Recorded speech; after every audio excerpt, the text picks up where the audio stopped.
Yeah, so Brett T, thanks for joining us. Conscious that Brett, you've joined and you're taking over Tuesday night. Today is Friday, and you're not going to be at a game tomorrow, and I'm not going to be at a game on Tuesday. So I wanted to just do something not to our usual standards. People watch at home on YouTube and Instagram and stuff. It's a Teams meeting. It is what it is, but we wanted to get something out for the fans, so you can all hear from our new glorious manager and our club owner. So, Brett, welcome. Can I start by saying sorry for the photo that was used on your announcement post? I know you were a bit pissed off with that. Apologies. Unbelievable. But it's the best I could find on Google, exactly mate. the same now. I don't know what he's angry about. I know. about. That's what I was going to say. And it's the best on Google. So you need to talk to Google, not me, okay? But seriously, we'll get Carly on that. Our match day photographer. We'll get you some beautiful pictures moving forwards, and hopefully that will make amends. Thanks, mate. Good. I know you're really well known in the non-league community, especially in our region, like Hertfordshire, etc. But we do get viewers from all over the world on our YouTube channel and stuff. So if you could just take this opportunity to give us an intro, your football background, even your personal life as well, anything you want to say, Not just who is Brett Donnelly? That's John. Jesus Christ. No, just been in and around. My dad played a little bit. He played locally. Used to go along with him. Just one of them kids that are quite annoying. I've got two brothers that we used to go along. Well, Lee Allenson as well used to go along, and we used to go and watch Stockfold. Our dads were there then, and we used to cause issues when we were young, and just by kicking around in the fields. I played all the way through youth football, got into men's football. I met this man. Well, I played against Toad at youth level. I think we beat him to the league in our last year of proper football, kids football. We were playing an age group above though.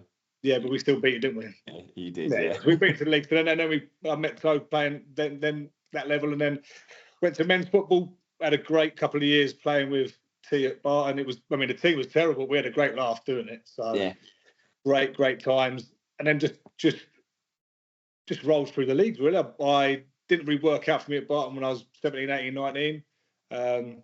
Dropped down a few leagues, dropped down to the level we're at now, and scored a load of goals actually. For about 2 or 3 seasons, and got a couple of moves off it, only up to like step 4, step 3, and just hung around really, just that sort of level. And I was I think the class was an old-fashioned striker.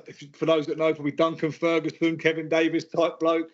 Not very nice, not very good really, but just hung around and made life hard for defenders. And yeah, done a lot. I was very fortunate. I played in teams that were always in and around, like playoffs and winning leagues and stuff like that. I never really had any relegation battles other than the first couple of years, like I said, and really loved non-league football, played for some great managers, I played some great sides with some great lads. The football side's brilliant, but it's the off the field stuff where you meet so many characters and meet so many people, and that's the thing that drags you back in. Meeting T this week, the project at AFC Welwyn is brilliant, but the fact that I can get back into the beers after a game and the wanting to win and all the rest of it, that side of it, that's the stuff that you find hard. And managing's been that side's tough because you're the manager, you're not the player anymore. You can't. You lose that little bit of I don't know what it is. The desire is always there as a manager, but it's just lose something. Winning is massively important as a player. It's hugely important as a manager, but losing really, really sticks in front.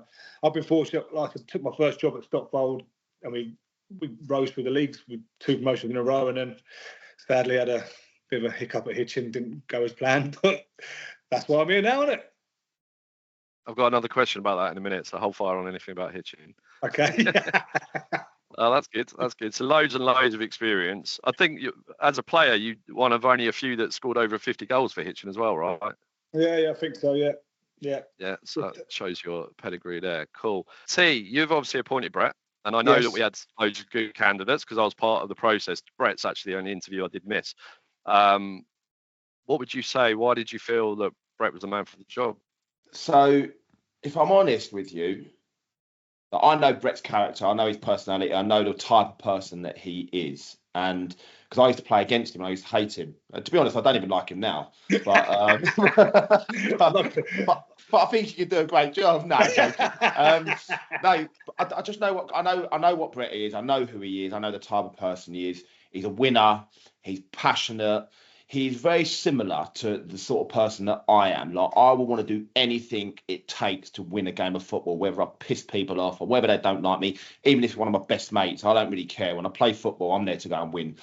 And he's the same as me. He ain't got quite as good a tan, but he's the same as me. And he just wants to win. And I just, regardless of whether Brett had all that success at Stotfold, I still know the character of Brett. I know who he is. And people will love him or hate him because he don't give a shit. That this is him. He wants to go and win, and he'll do whatever it takes and say whatever it takes and say whatever he needs to his team, say whatever he needs to the opposition, he don't care because his priority is going out there and getting a result, and he'll get a result however he needs to get a result. And football is about results. Yeah, it is nice to go out there and all the other stuff that we're doing, the social media side of things, but if you're not getting the results, it's not as fun, So I want someone that is going to head this football club up that I don't need to push and drive to get results. I just want that to be inbuilt into them, that this is about winning. This is about taking this as far as it can. It's about being successful. Because I can't give a manager that. You can send a manager on training courses, or you can send him on courses at the FA to learn how to coach and this and that.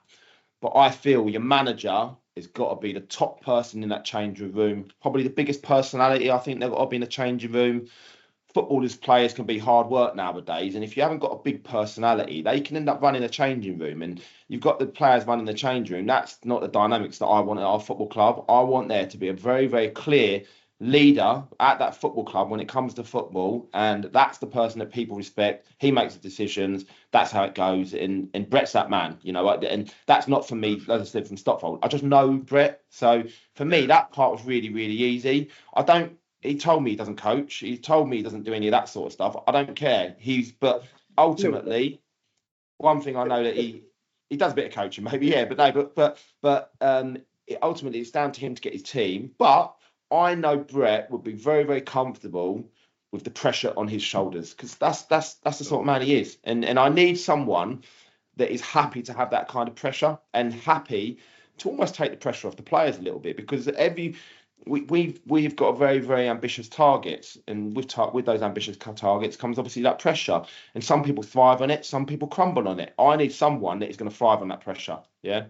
Nice. So yeah. No, that's fantastic. Brett, T's singing your praises there, which is good to hear. It's great. I did read on your Twitter though that you never go back to step 6. Yeah. What's changed? I was quite clear. Why did that change? I had no interest in ever dropping down to step 6 football ever again. I might have played if I did think I might play it, but no, we've done it. I think. Well, it sounds a bit snobby, but I've been at a high level for so long. To drop that down was massive shock to the system. And don't get me wrong, love winning the league, but no, when I after my last job, I wasn't looking to get back into step 6 football, because it's not where I want to be. That's the truth.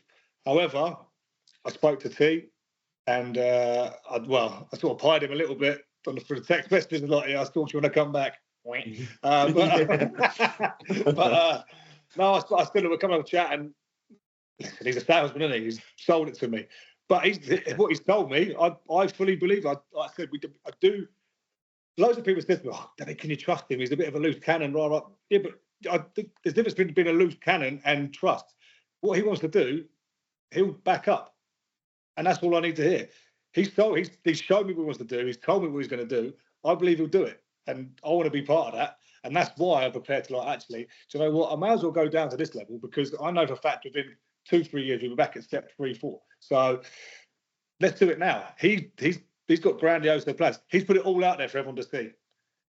If he doesn't go through with it, then it's on the owner, it's on the club. It's a no-brainer. Like, everything is out in the open. Like this sort of interview. Everyone knows what they want. Everyone knows what they're going to do. You've got to take the hits when it doesn't come off. So fully on board with what he wants to do. It's a project where, like I said, I think I've heard about the Rail Bedford. I've spoke to Pete McCormack at Rail Bedford over the years, and what he's doing. Same sort of thing. People don't like change in football. People don't like the whole. He's got the Bitcoin. You lot have got doing the whole YouTube, the bunch of amateurs thing. That all that side of it. That's what football is now in non-league. Lads like that side of it that are playing. So like we said, to drop back down to this level, well, eyes are on it and the pressure's on. And yeah, I stick pressure on myself anyway. So that's what I want to be part of. I don't want to go to a run-of-the-mill club that, just finished mid-table. Can you finish the bottom just outside the relegation? Nah, I want to be pushing for promotions and win stuff. And that is what has dragged me back in. And T's convincing, isn't he? Nice.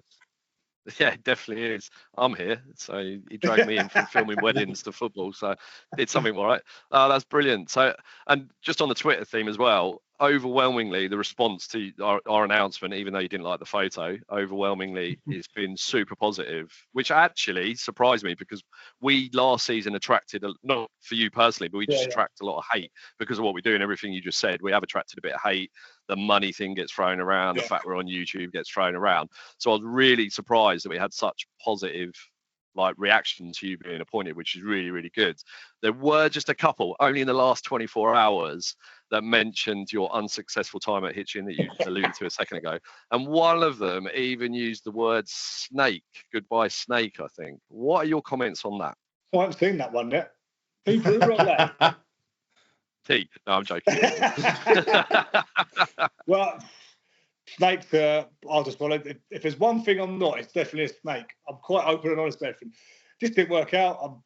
I think I was thrown into a situation where my emotional ties to the club were used probably, and I don't know what's gone on. Something doesn't fit right, something doesn't smell right.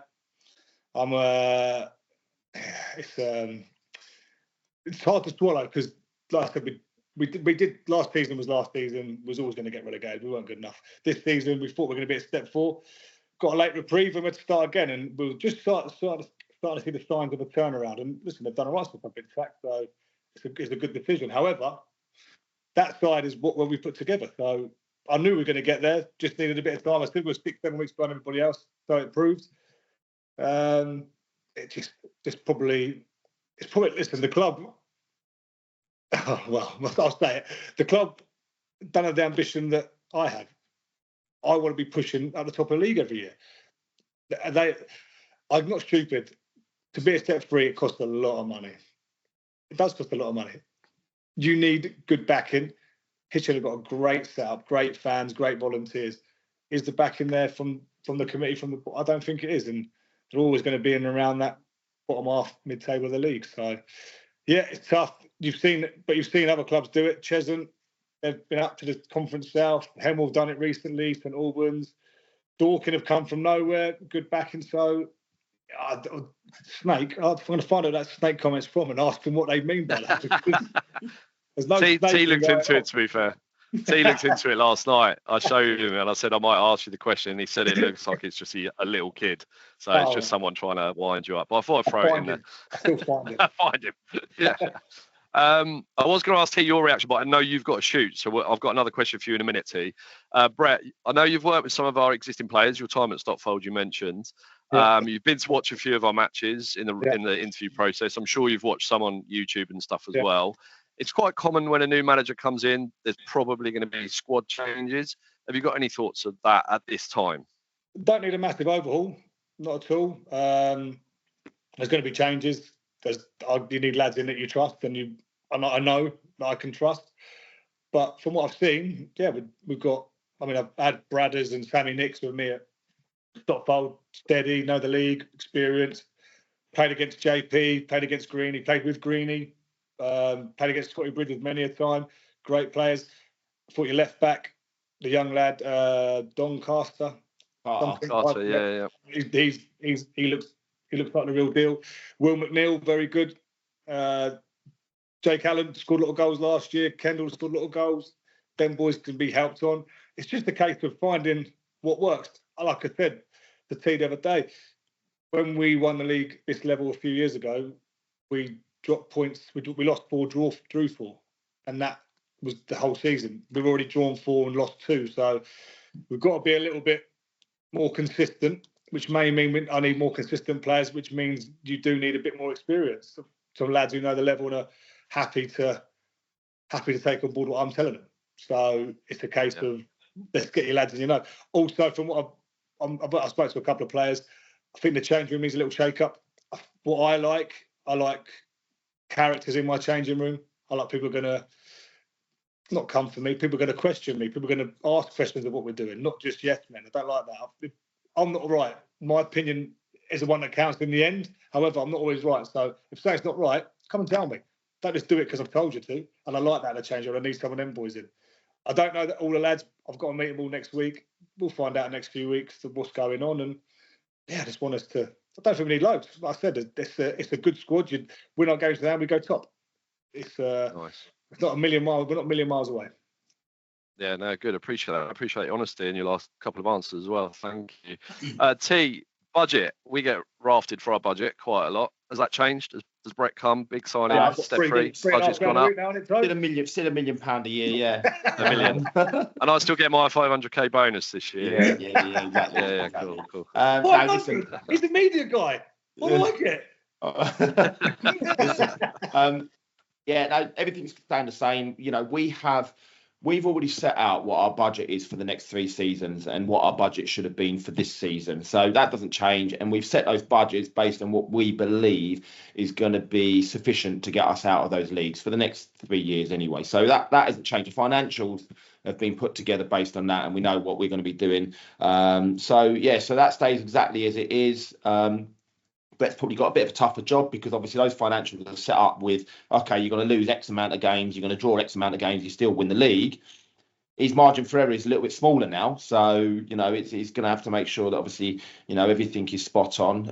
You're inheriting a team. Some of them aren't your players. You might have to make changes while still getting results and things like that. But yeah, no, the budget and everything will stay the same. So yeah, it's nothing changes there. Just on that, Cool. we are making some changes. Not budget-wise, but off the field, we need to make some changes, and I think Toad's well aware. Only little things, but just so it's not going to be the same off the field anymore. I think that's fair to say, Toad. Yeah, we've had conversations, me and Brett anyway. The off-the-field stuff is something that really needs to, you know, that gives you a 12th man on the pitch. That can sometimes, and we need that. We need to make sure this isn't a club where people are only playing for wages. Listen, you've got to be expected. There's an element of that. If you can pick up good money whilst playing football, and, you know, great. But we need to make it not all about the money, you know. So, and that's something I'm very confident Brett will do. So, yeah, he's worked on lower budgets. Even at Hitchin it's a big budget, but it's a lower budget for the league. And at Stopfold, you know, significantly, probably dealing with relegation budgets at Stopfold based on the budgets he's had. So yeah, but nothing changes. So you've officially taken over the team on Tuesday against Bellstone. Is that right? I've got that right. Yeah, cool. Yes. I'm not there, so that's why I was a bit of a query. Do you know anything about Bellstone? And I don't think you're getting any time with the lads before that game. So how are you approaching that game? What the plan is, I've got the physio and the goalkeeper coach, and the new coach will probably go in and start their work, because for me, I've got Guts is going to stay. The Guts will take on with Toad. I'll probably just take a bit of a back seat, really, just to see what we need to. I can't be picking a team blind, so Toad will be in charge, or Guts will be in charge. I'll be there, and I'll meet the lads and I'll put my 2 pence in. But from the start, I think we need to have a look. I can't be picking a side and digging people up for not doing what they want when I don't know what's going on. This is why I didn't realise the game was in. I thought we'd have 2 weeks of getting to know the lads, training. So it's good though, because we get to see firsthand what the change room's like and what the boys are like. So I'm hoping that I'm just hoping that they get on board with what I want, and that's the biggest thing. If they don't, then shake hands and fuck them off. I guess Bellstone, it's a cup game, isn't it? It's just cup game. squeezed in, right? I don't know anything about Bellstone. I don't know anything about.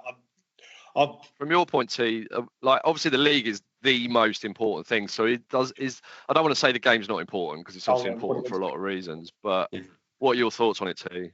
My priority is always to go at promotion and win and climb those leagues. It's always nice to have a little cup run, but I feel like the cup runs are a bit more valuable at the end of the season when you've got a cup final to play, and that's kind of what you look forward to. The games leading up to them aren't very good. I'm more than comfortable if we need to use cup games to, you know, look at other players in the squad. So be it. Do you know what I mean? But yeah. So for me, it isn't valuable. I spoke to Brett. I said I just want him to get us to the FA Vars final next year, and then me and him. He's starting up front. I'm at the back. We've got a few other lads as well. And yeah, that's all. That's the only cup I've told him that he needs to make a priority. Not to worry about. The one with some money in it. We want to, yeah, exactly. We want to be in the cup, don't we? We want like this Tuesday night. You want to get through because winning breeds winning, doesn't it? And you want to be. You know, if it's acceptable to toss that off and no, win this because then, like I say, down the end of the season. Yeah. Then we've got something to look forward to, haven't we? Yeah, no, I think getting that winning mentality and being able to get over the line, even if there's a bit of adversity and things like that, you know, if you do put players in that maybe are kind of squad players, haven't got as many minutes, you know, it's still nice for them to have that. No, you can put them players in and still go and win a game of football. Yeah. Oh, cool. Right. He told me we were together last night at the Football Content Awards, and we were obviously talking about you quite a lot. He told me you're a bit of a character. I've got that already on this call. First time I've spoken to you, can tell you're a bit of a character. And there'll be no lack of entertaining content from you. But I've got to say, I met my hero last night, Mark White, at the Football Content Awards. I'm only joking. He's not really my hero. He is. If you were to compare yourself to a Mark White in the world, the bunch of amateur stuff you mentioned it yourself a minute ago, what can we expect from you? Media-wise. Brutally honest. If that's I won't shirk anything. I won't hide from anything. If it's got to be said, it's got to be said. And the media side of it, you'll probably get a better idea of me when I'm in the dugout because I am. Well, I must have bipolar because I flip like that, and I don't even know I'm doing stuff. You'll fit right in with us, lot, then. I think I'm. There's two non-league football. Matey boy said about the snakes. There is so many snakes in non-league football. There's so much backstabbing and pats on the back, and I like who I like. I'm quite open if who I like and who I don't like. If I don't like, listen, after a game, I'll always shake your hand, even if I don't like you. But I'll make it known that I've got no time for you.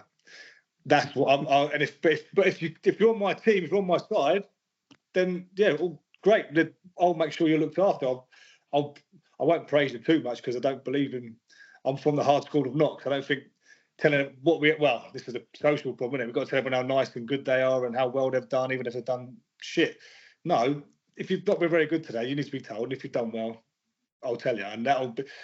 There's one story when we won the league with Stockfold. I think we were 5-0 up at half time in a game, and I lost my head because they didn't do anything I asked them to do. But they're 5-0 up and they've come in. Everyone's everyone sit down. Oh, well done, lads. No, not fucking well done. Nothing at all. He's not done anything I've asked you to do. And lads are like, what is he doing? But because I've got into that head that I wasn't happy, and then like my assistant manager's like, what are you doing? I'm like, I just did the way I asked. And then I snap out and I'm like, what am I doing? Why have I just done that? But I can't not say it because it just sticks to my chest. And I can still, yeah. Look, come on, there's not one grey in there because of that. So yeah, you'll get some good content. I love what Mark White does, and do you know what pleased me most with Mark White is he got to the conference and he still didn't care. Yeah, he's still the same. That's why it should be. He's true to him. Yeah, exactly. But I'm not a Mark White nice. copy. This is just me. I'm not. He's a bit more diplomatic and a bit more well read than I am, I think. Your predecessor Liam obviously left with his head held high. Can't speak. Yeah. Record to be proud of. But one thing that he was really well known for was the best hair in non-league, and he wants it on record that you definitely cannot take that title. Have you got any comments on that? Nicer than mine. He's just nice. Mine's a bit scraggly. Yeah, it's not. Yeah. Well, that's it. That's my most important question at the end there. So, T, have you got anything you want to wrap up on that? I'm just confident. I'm just happy that I know that now we've got someone that can because I hate doing the managing. Can't stand it. So I can literally just focus on all the other bits and pieces now, making sure everything else is working properly. Leave the football to Brett. And I also feel like I'm not going to need to scream and shout at people because I know Brett will do it. Like, genuinely. Like, I know. So I'm the same as Brett. I want to fucking say to people when I'm pissed off or whatever. Whereas some of our other managers haven't done that. So I end up saying it. But I know I ain't going to be able to do that. He's going to say it way before I say it. So. Way before. Yeah. So, but yeah, that's it really. Mate, last thing the other day, you said it earlier, James, the thought of coming back to step 6 made me feel sick. But having a conversation with this man and listening to what what he wants to do and how he wants to do it. It's got me excited, and I didn't think that would happen by doing this. But I looked at, like I said, someone said looking around other jobs in the area. There's not loads around there that are exciting. This is an exciting chapter, and I think with all you guys that are behind the scenes, and with him and Dave and Lisa and all the people that are pushing the club forward, there's only one way it's going to go, and I want to be. That's what I want to be part of that. And I think it's the exciting time again. I'd have liked to start at the start of the pre-season, but hands is publicity how it is, isn't it? We've got to get on with it. And like I said, the next couple of months we'll muddle through. We'll make my changes. When I said off the field, I don't mean changes to the committee and what you lot do. It's the things that on the football side, the training and the social side. That's what I got. So when you first said that, I was like, the media team's getting sacked. No, it's the side that the football side has to change to get in line with how it's going to be for the next 3, 4, 5 years. Because at the moment it's a little bit more county league than it is Southern League. So that's where we need to get to. No, and the other thing, just one other thing to add as well, James. Like, I was speaking to someone the other day, some of my mates in football, and they were like, "So, what are your thoughts?" And I was just sitting there, and I was like, "I know we're going to have a laugh. I know it's going to be fun. Like, I just know it. Like, I know the people who got involved. I know the way things are going to be done. So that's massively important. And we said this, like we can enjoy yourself. Yeah. You can be as professional as you want, but it's still at the end of the day. It's still. This is my social. This is my get out. It's like this gets away from being a business owner and a dad and a husband. This is all I know is football side of it, and we didn't know each other through football, don't we? That's how we got to know each other. Yeah. And we even the other day we were just laughing about stuff that we'd done 25 years ago. Can't talk about all that, but Right, listen, I've got to shoot. I've got to be somewhere. Right. I'll catch you. That's wicked. Thank you. I'm just going to stop this. Send me the recording.